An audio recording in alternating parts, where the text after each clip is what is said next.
Can you give us your outlook for 2011 and comment on the valuations of the Russian stocks at the moment? I mean, we're quite positive on the market as such, and I mean valuations are pretty low in this stage of the cycle. We think that Russia is sort of recovering.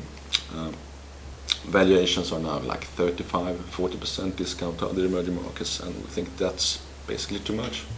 And what would be a fair kind of discount to other emerging markets, would you think? I think there should be a discount to start with because of Russia issues, higher corporate governance risk and so on. But this discount is sort of pending between 50 to 15%, and presently it's like 40%. That's a little bit too much. Okay. And where is the Russian economy in terms of the economic cycle? Well, it's recovering. I mean, we saw an industrial figure just the other day, which was stronger. So it's picking up, and lending is starting. So we are lagging other emerging markets in the terms of recovery, and that has to do with maybe the financial sector not working so well, being slower in picking up and so on. But as long as oil price holds at this levels, resources look fine. I mean, Russia is in a great place. Yeah. What's the biggest threat to the Russian economy at the moment? The biggest threats are definitely oil price, resources, everything like that, global recovery. If that is not on track, I mean, Russia has problems always. Okay. What's your views on corporate governance in Russia? How has that changed over the last decade? And do you think there's many improvements in the future? I mean, since we started to look at the Russian equity market in the early 90s, of course, there have been a tremendous improvement in corporate governance. The problem is that you have a few companies which are very, very large and still have corporate governance issues. Such as? Such as some of the major gas companies or oil companies, for instance.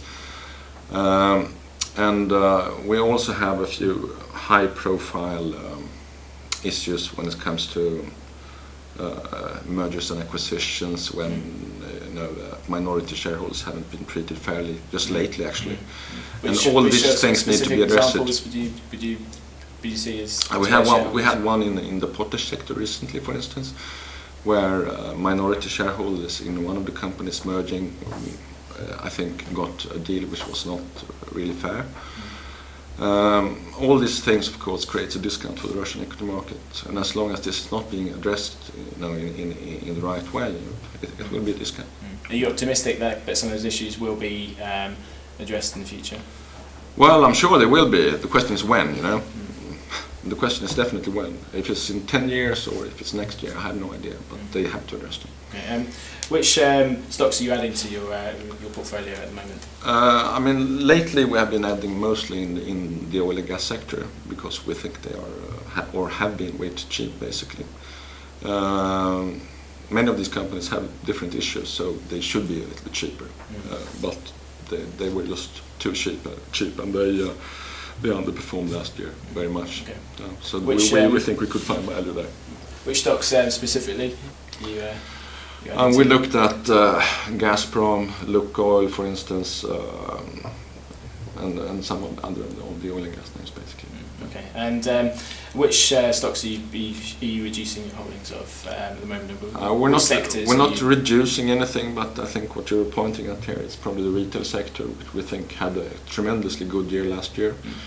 They're doing very well, growing very much, but are quite expensive. So I don't think there is very much to get from that sector at the moment.